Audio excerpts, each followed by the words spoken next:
All right, hey everyone, I'm Josh with Prinsu Design Studio and CBI Offroad Fab. Today we're going to be doing a roof rack install on a 2013 Subaru Forrester.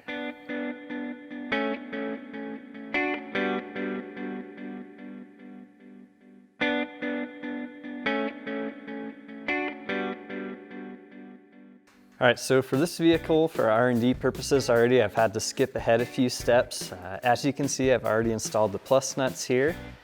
The nice thing about these Subarus, you don't have to drill any of the holes out. The holes are already there. One thing you may do is go back and just clean them up with the 3/8" drill bit. That's to make sure that your plus nuts fit in there well.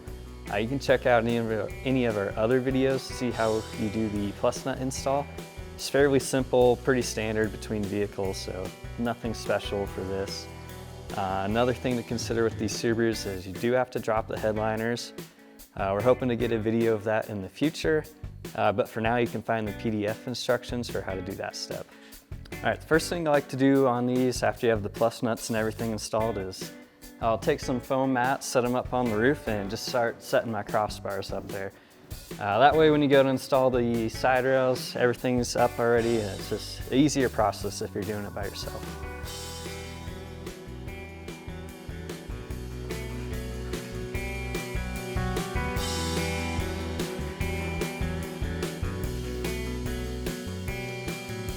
Now I've got the crossbars down, the next thing we're going to do is set the spacers down on top of the plus nuts. First thing we're going to do is put a little silicone over top. It's just going to make sure you've got a nice watertight seal. You put a decent sized glob on there. One thing to keep in mind with the silicone is depending on the temperature and humidity, you're going to have about 12 to 24 hours before it's fully cured. So just keep that in mind during that time. Don't go through any high pressure car washes or anything.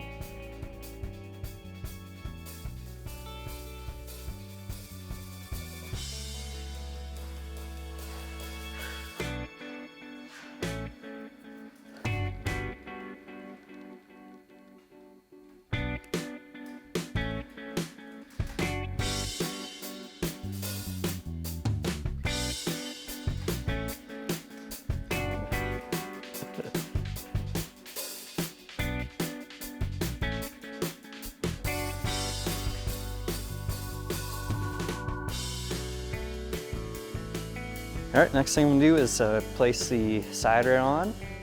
I'm gonna do the 3 spacers here in the back. There's gonna be a special mounting foot in the front that we'll go over later.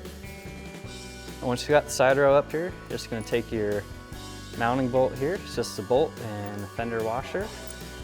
Just gonna drop that down and start off tightening these by hand.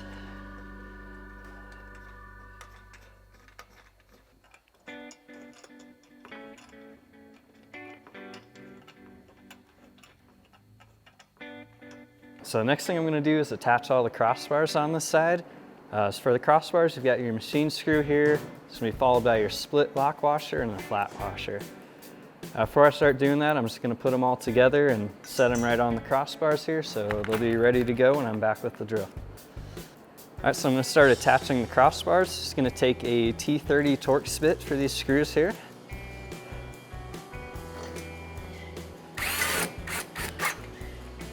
Other than that, it's pretty simple. One thing to keep in mind is you don't want to torque these down too tight. It doesn't take a lot to get these torqued properly. Basically, you're just looking to compress the lock washer here.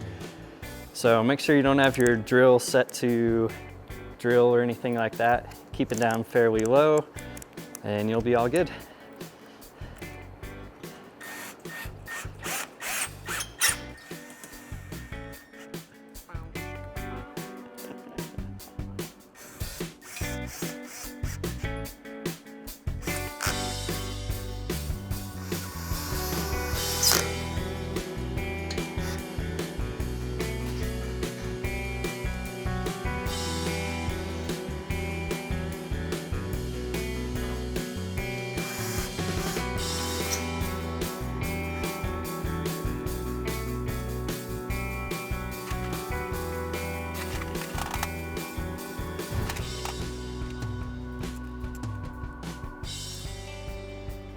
All right, so for the front crossbar, we've got a special mounting bracket that goes with it.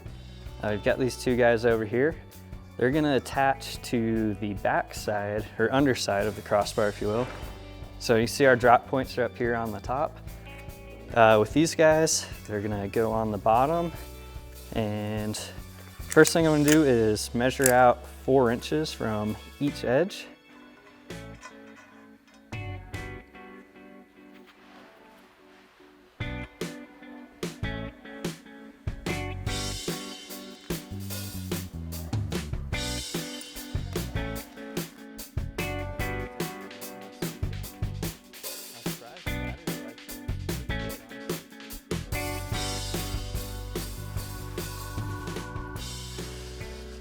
All right, so now we're just gonna go ahead and set this up here. One thing to keep in mind, you can kind of see how there's a slope going to the mounting bracket. It's gonna be sloped down towards the front. You'll know you have it on there backwards if you set this and the crossbar ends up not being level. But as you can see, we're level here, so we know we have it the right way.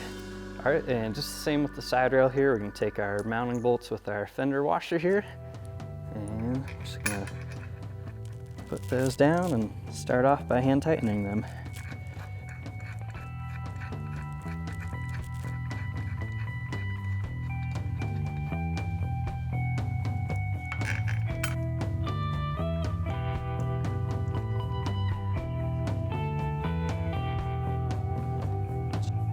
Let me screw it up multiple times.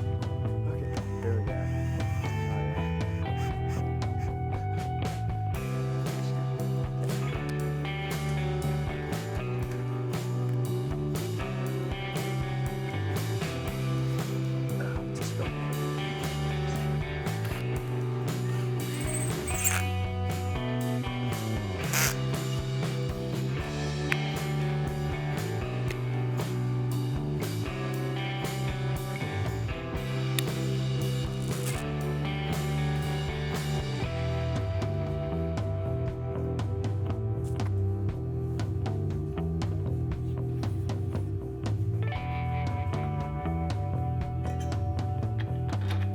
Put this one up and get it out of my way.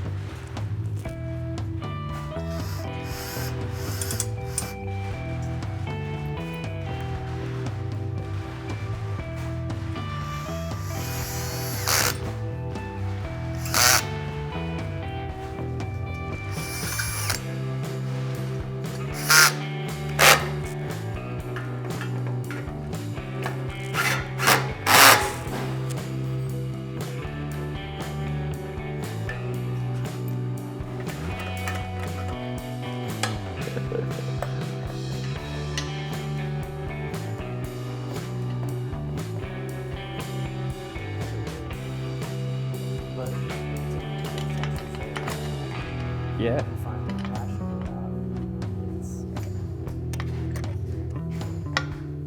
All right, so next we're gonna put the wind deflector on. That goes with the clear crossbar.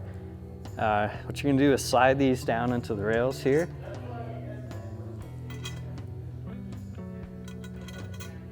All right, so there's gonna be 5 of these per channel. So 5 on top, 5 on bottom. And once you got them all in there, you're gonna slide them over and line them up with the holes in the wind deflector.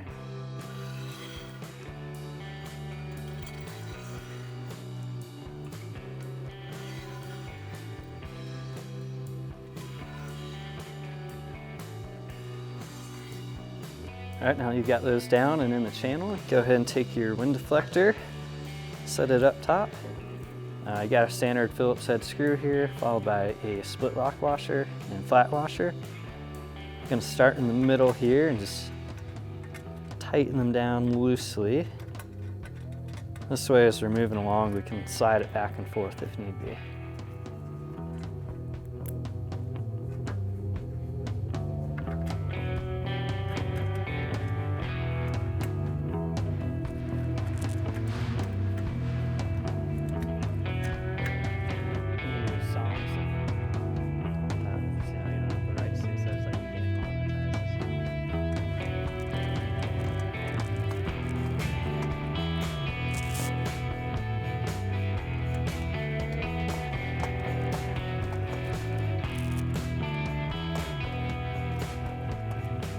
All right, last thing I'm gonna do with this wind deflector is put the noise reducing trim on. This is just a good little add-on here to make sure you don't get any unwanted wind noise going on when you're driving down the interstate. Basically, it just slips on the edge here. You want to press it on there nice and tight. And if you do order this, it will probably come with a little bit extra on the end, so you can just trim it down to fit as needed.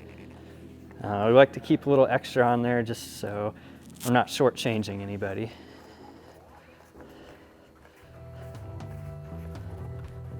And there you go. All right, so now it's on. We'll have a nice solid seal against the roof of the vehicle.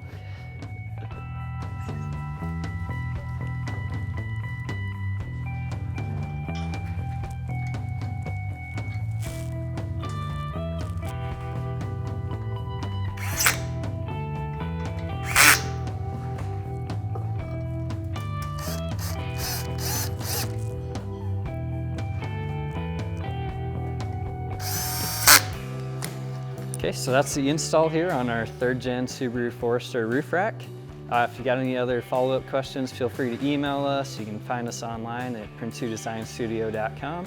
Also check out our YouTube channel, Instagram, Facebook, and also keep a lookout for the written PDF instructions.